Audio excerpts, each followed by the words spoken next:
Hi, it's Ramsey Dewey at the JX Fight Club in Shanghai, China, and today we have a question from our friend Modus Trollins, who asks a question about traditional martial arts, specifically MMA fighters who are very successful today who have a background in point-style fighting, especially karate.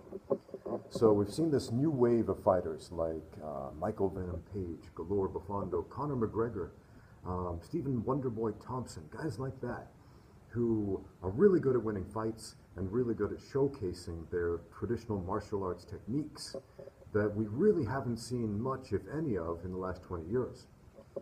Now, from my experience 20 years ago, when I got my start in MMA, people used to make fun of point fighting, karate, taekwondo, traditional martial arts in MMA. They would say flat out, that stuff doesn't work, forget about it, don't use it. So Modus asks if I know fighters like that who come from that type of background. And that's an interesting question because in a way I am one of those guys, but here's the catch. When I started fighting, and I would consider myself a second generation MMA fighter, the first generation being those guys who fought in UFC 1, 2, the early days, the no rules fighting. Right, the second generation are those guys who saw those guys fight and decided that they were going to fight too. And back when I started fighting, we didn't even call it MMA; they called it NHB, no holds barred fighting, because that's a grappling term from catch wrestling, and it fit because MMA was largely grappling back then, because that was what was winning fights. People expected to see wrestling and jiu-jitsu and some punching, and not a whole lot of fancy spinning kicks and traditional martial arts and karate and taekwondo, right? In fact, as a taekwondo stylist, back then, my coaches and training partners just flat out told me, forget that crap, it doesn't work in a cage fight. Don't even try it, don't train it, forget you even know it, forget the footwork, forget the kicks, forget everything, and start all over from zero. Learn boxing, learn jiu-jitsu, learn wrestling.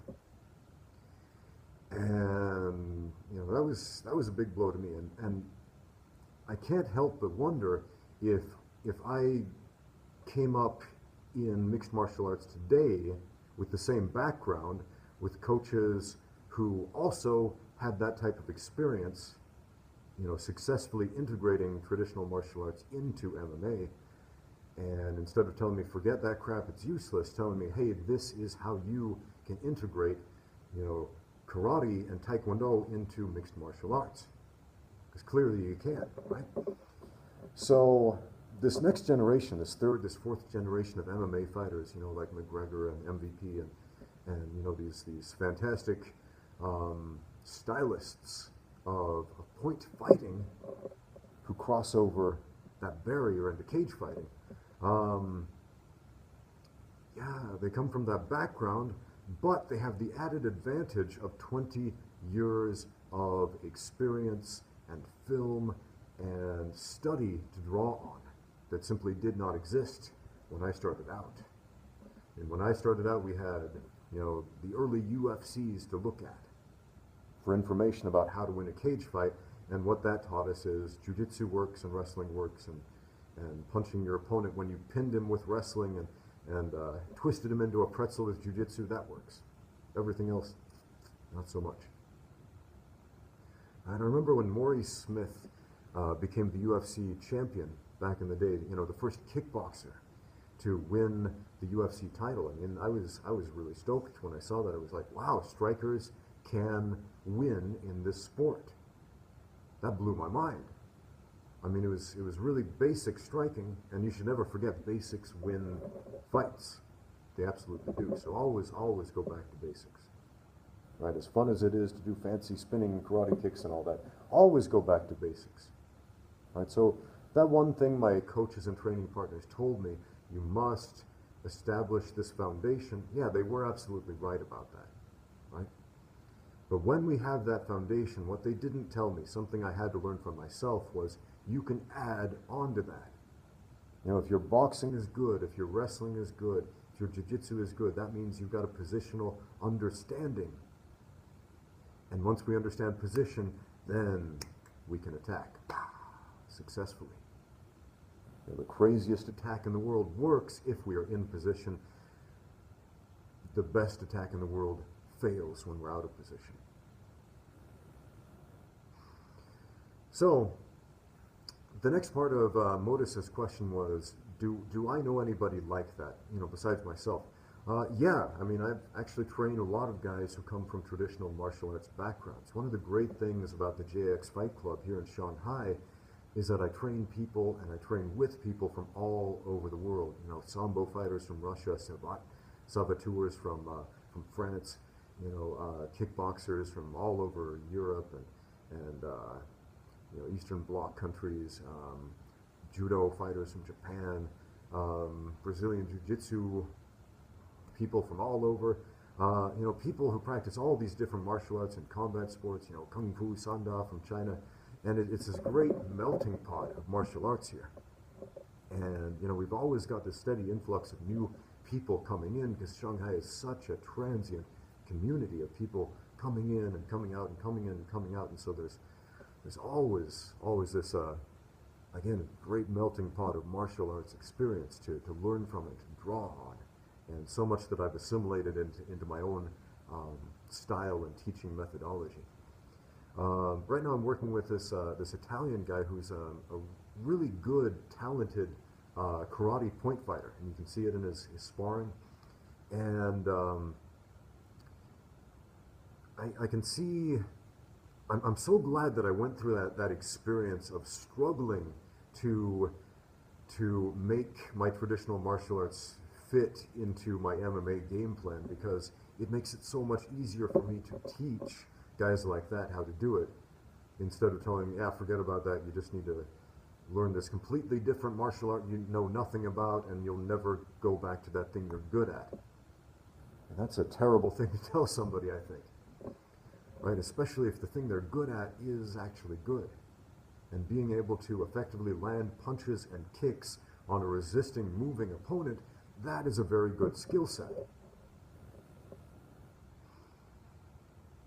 So, I mean, really that's what point fighting is. It's being able to land punches and kicks on a resisting opponent, right? And everything about that is great when we add all the other elements of MMA into the game. So, yeah, this Italian karate guy that I'm working with right now, I can see sometimes some frustration in his eyes, and I recognize that, because I find that traditional martial artists, strikers especially, are very resistant movers. I've talked about this before, 2 movement qualities you should be familiar with: resistant movement, indulgent movement. These are terms that I first learned in dance classes. I got a modern dance degree in college. And in modern dance, the idea is to be an indulgent mover. That is, to give in to the pull of gravity, to be able to fall and release the tension in the body. So grapplers tend to be indulgent movers. Right? They give way to that force. They're not resistant to human touch and contact and rolling on the floor and that sort of thing, just like modern dancers. Whereas classically trained ballet dancers are very similar to classically trained strikers in that regard. They lift themselves up, they resist gravity, and that's not bad or good, it's just one movement quality and another movement quality. And mixed martial artists have to be able to cross that threshold between resistant to indulgent and back again and back again and back again very quickly, rapid fire. And that's what makes the sport so interesting and so unique to me.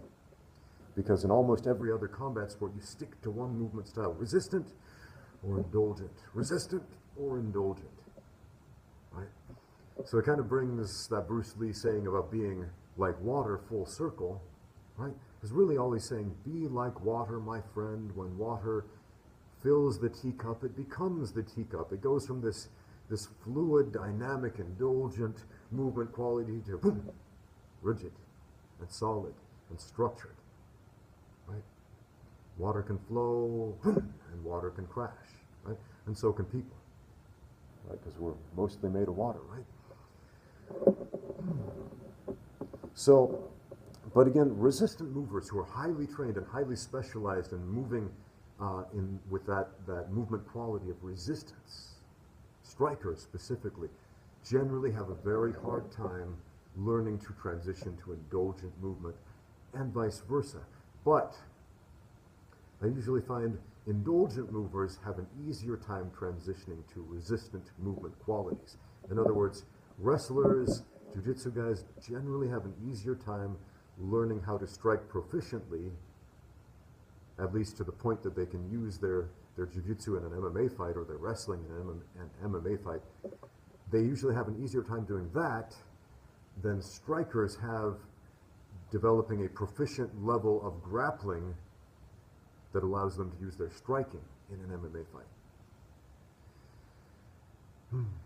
And a lot of that is psychological. And some of it is the fact that grappling's hard. I mean, striking at a high level is very hard. It's all hard, but it seems harder than it is when we've stuck ourselves into this mold, right? So there are a lot of really talented traditional martial artists out there. There really are, who I think could become amazing MMA fighters if they dedicated themselves to it. Like I meet a lot of Thai boxers and Muay Thai fighters here in China who would be amazing MMA fighters if they would just make that leap, but they're too resistant, not just in their movement quality, but in their mindset. Like, oh, I can't do that. That's too hard. I'm good here. I feel good here. And there, I don't want to be a beginner again, because that's what you have to do. You have to swallow your pride. You have to effectively take off your black belt and put on a white belt again and again and again and again. And that's humbling. And when you're up at the top of your game, I mean, it's not a big temptation to learn a whole new game and claw your way back up to the top so you can be good again to the average person. But I think when you really understand what fighting is, what martial arts is, when you understand the big picture of what it can be, then yeah, that is an awfully big adventure, my friends. So, thank you so much for the question. Keep them coming. If you have questions, leave them in the comments below. I'll be happy to answer as soon as I get the time. Thank you for watching. Get out there and train.